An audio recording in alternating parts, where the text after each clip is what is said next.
On my 10th birthday, I went to the pound to pick out a dog. The place was full of beautiful, strong dogs. Huskies, German shepherds, sleek blue-nosed pit bulls, and even a red-bone hound. But the dog that caught my eye was a small, bow-legged teacup chihuahua. He had wiry fur, and his ears seemed to sprout right out of his neck. His fur was prickly, and he smelled like soggy corn chips. He even had the strange habit of snatching flies out of the air, eating them like a clumsy frog.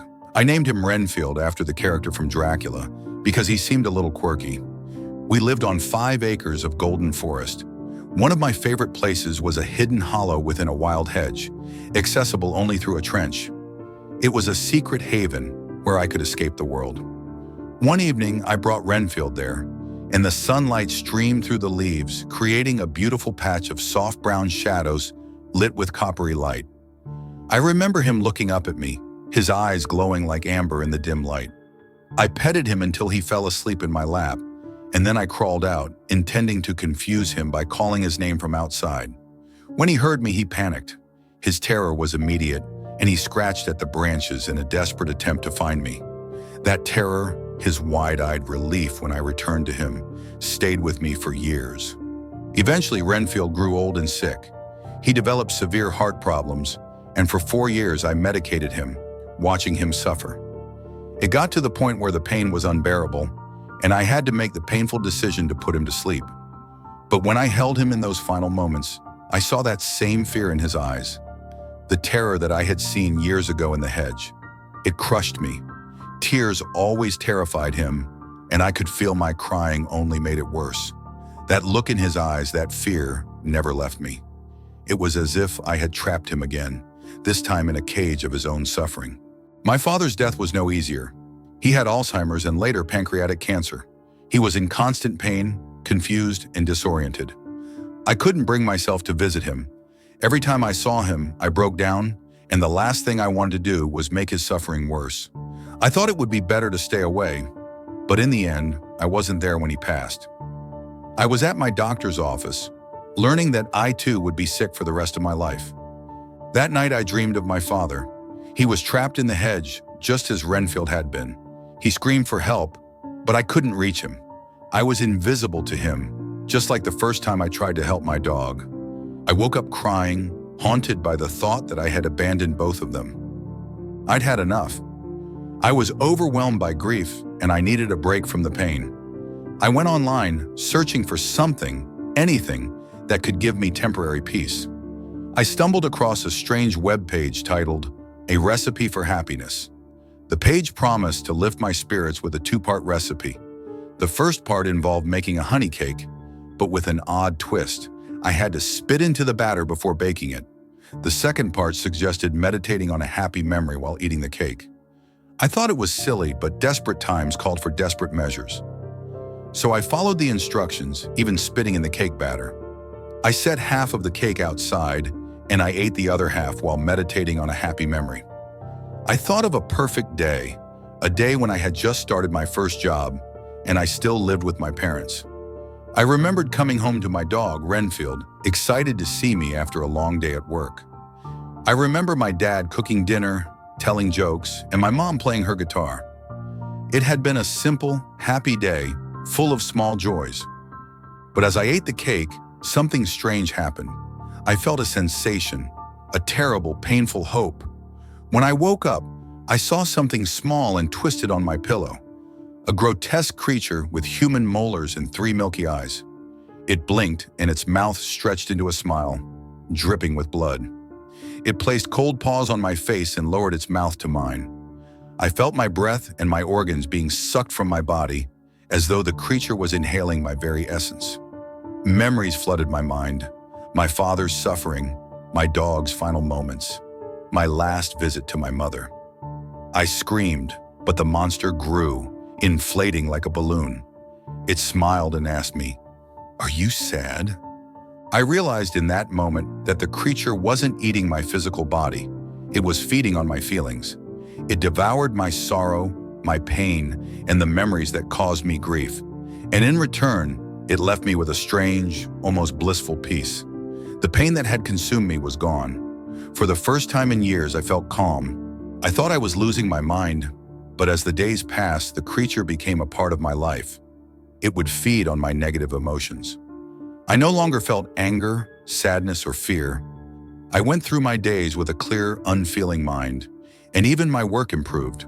I was calm, unflappable, and decisive. My relationships healed. I was happy, well, sort of. But underneath that calm, there was a growing emptiness. I had lost something. I couldn't remember my dog or my father clearly. The memories had faded, and I began to wonder if I had traded one kind of pain for another. So after weeks of deliberation, I decided to find a way to regain my memories. I searched online again and found another recipe, this time for sadness. The instructions were simple. Mix the cake batter, cut my hand, and drip my blood into it. Then I was to offer the cake to the monster and eat the other half. In return, the monster would give me back my feelings, my memories. I followed the recipe. The monster ate the blood-soaked cake, and as it did, it began to shrink. Its size shriveled, and so did the peace I had been living in. The pain came flooding back, along with the memories of my dog, my father, and my mother. I was left on the floor sobbing, overwhelmed by the grief I had once buried. The monster had given me peace, but at a terrible cost, and now I was paying the price for it. The recipe writer had been right. Pain doesn't disappear, it can only be buried, and sometimes the universe punishes us for seeking too much peace. But despite the pain, I was okay. I remembered my dog, my father, my mother. I remembered the perfect days we had, and even though the sorrow was sharp and relentless, I knew it was part of who I was. The peace I had was fleeting, but the love I felt for them and the memories of the life we shared would always remain.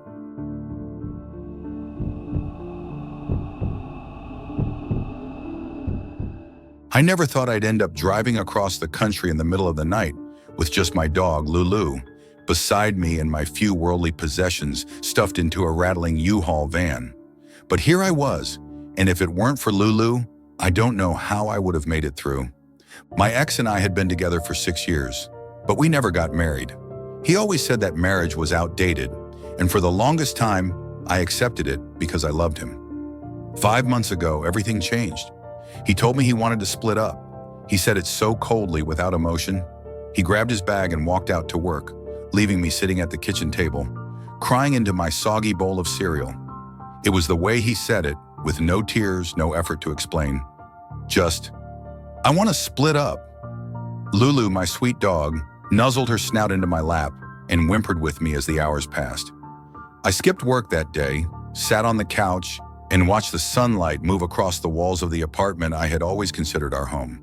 He made more money than I did, and he was always happy to pay for everything, the rent, the furniture, even the car.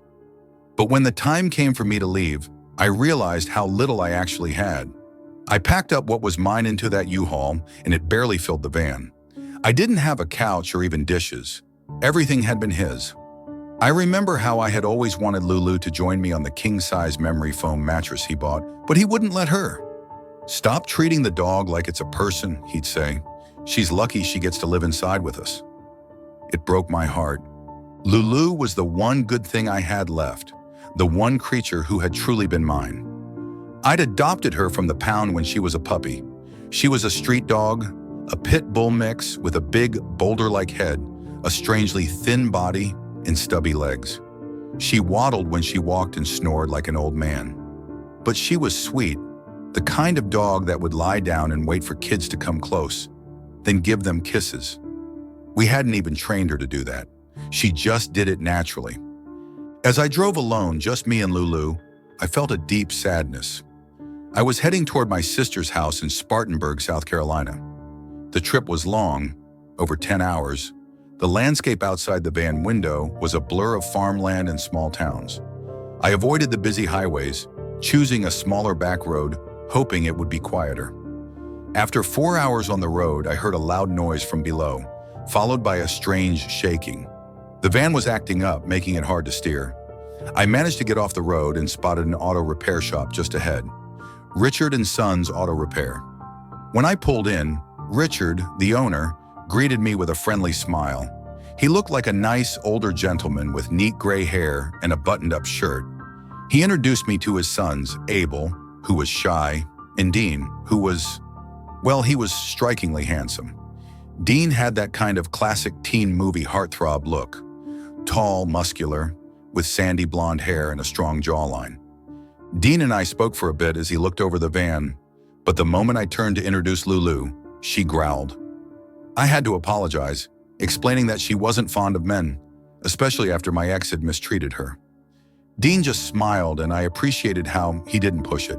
He and his father were kind and professional, reassuring me they would handle everything. As I sat in the office waiting for the diagnostics, Richard shared something unsettling. He mentioned that in the past year and a half, there had been a series of murders. 7 young women had been found dead in the woods beyond the cornfields nearby. All of them were traveling alone, just like me. I was grateful that Lulu was with me, but it still sent a chill down my spine. When I went to get back into the van, I noticed Dean was gone. Abel told me he'd left for a date. I had briefly considered asking Dean if he had a girlfriend, something ridiculous, but my mind wasn't really in the right place. Instead, I just nodded and said goodbye to the family. The drive that night was dark. Country dark, my sister would call it. The kind of dark where the highway seems to stretch forever, and the moon barely breaks through the clouds. Lulu kept barking and growling, her body stiff with tension. I couldn't see much outside the van, just shadowed trees and fields that seemed to stretch into the abyss. Eventually, I crossed into South Carolina, but the silence in the van didn't ease. Lulu kept barking at something I couldn't see, her body tense and alert.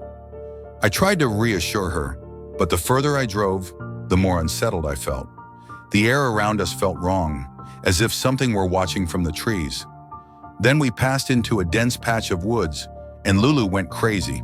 She was barking like mad, scratching at the back window. I tried to calm her, but it felt like I was driving into something I couldn't escape. We finally reached my sister's house, but before I could get out of the van, Lulu froze. She was still and focused, her eyes trained on the back of the van.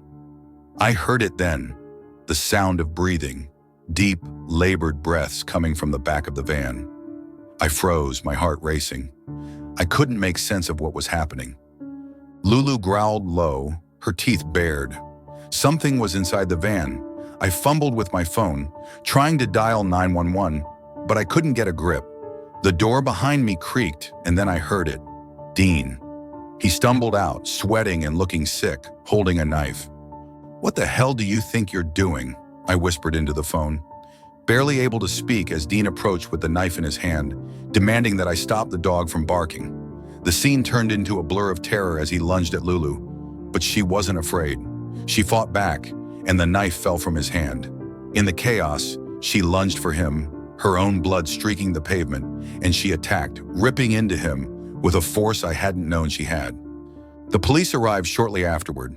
Dean was arrested, covered in blood, and his DNA matched the victims from the woods. His brother Abel was also arrested for aiding him in the murders. It was a relief, but the horror of what had happened still lingered. They had used their father's repair shop to lure women into the woods, but Lulu had saved me. Without her, I don't know if I'd have made it. A few days later, I watched the news segment about Lulu. The ceremony honoring her was overwhelming. She was the hero, and I was so proud of her. But as I sat there with her in my lap, watching the footage, Lulu just sighed and went back to sleep.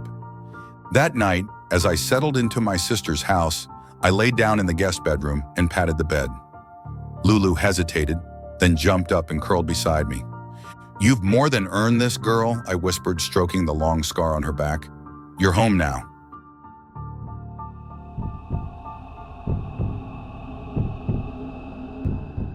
I wasn't born with intelligence. I was a cripple, weak, and unable to walk. I dragged myself on the forest floor, never straying too far from my mother's presence. At the time, I felt abandoned by her. She was cold and distant, leaving me and my siblings to fend for ourselves. But in hindsight, I realized she was watching over us, carefully keeping an eye on potential threats.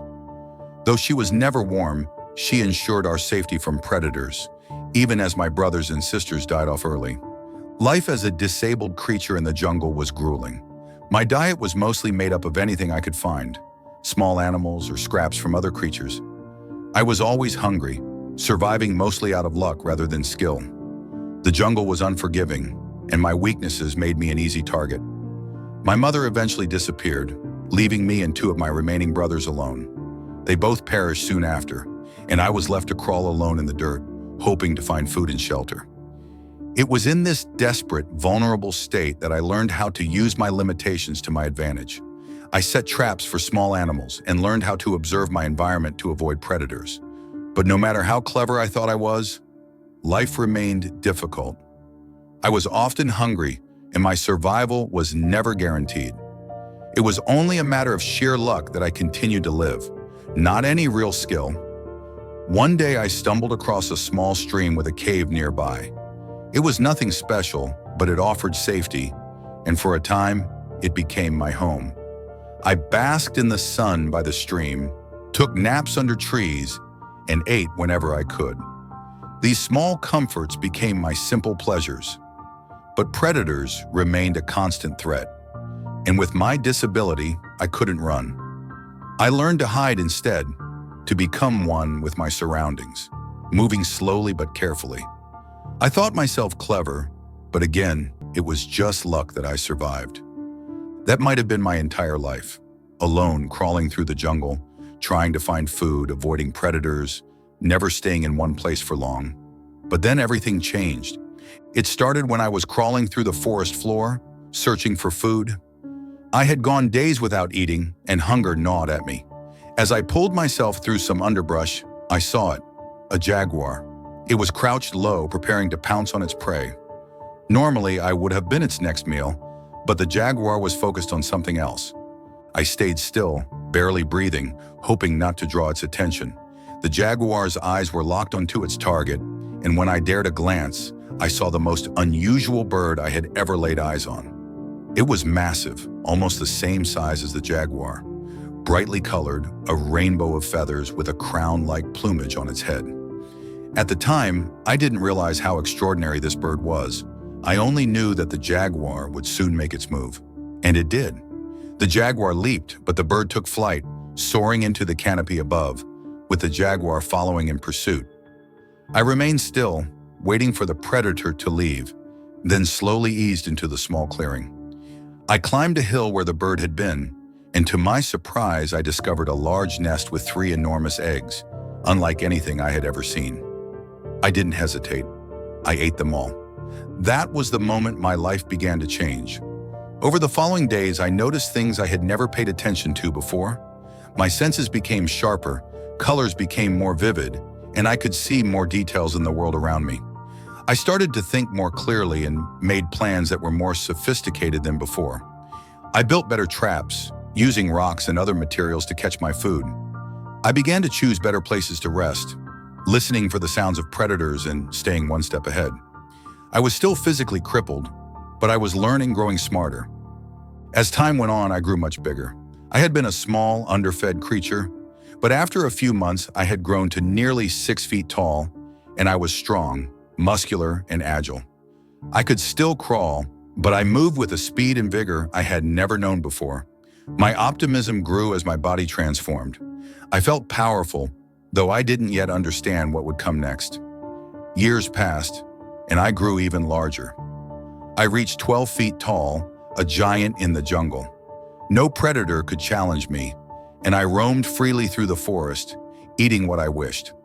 I built a house out of stone and fallen trees, and it became my domain. I explored the jungle like I never could before, discovering rivers, waterfalls, caves, and new species of animals. It was a world of wonders, but I found something that particularly caught my attention. Other monkeys.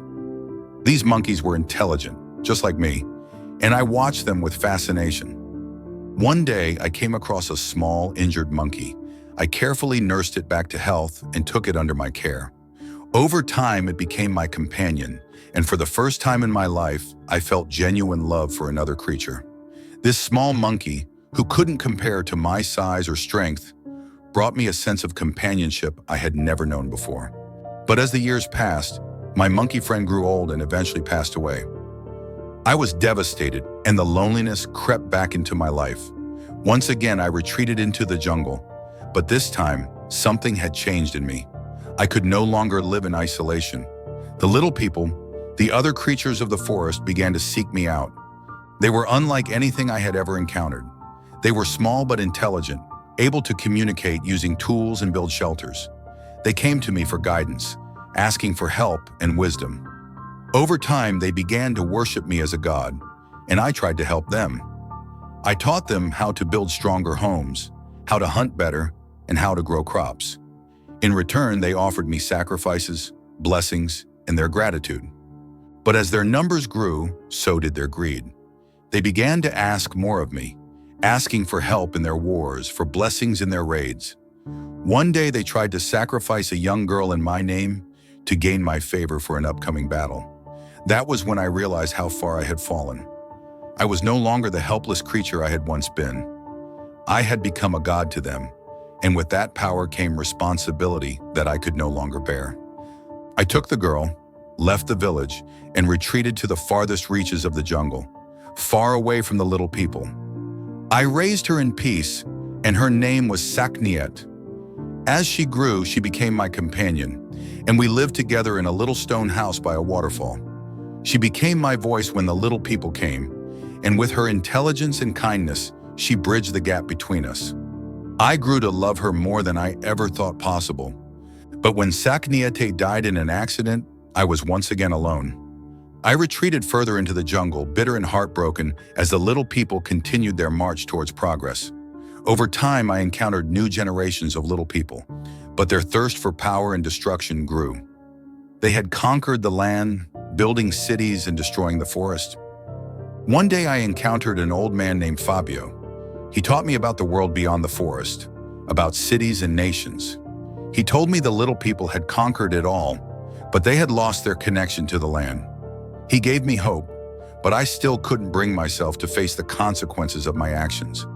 I had helped the little people, and in doing so, I had allowed them to destroy the very forest I had once protected.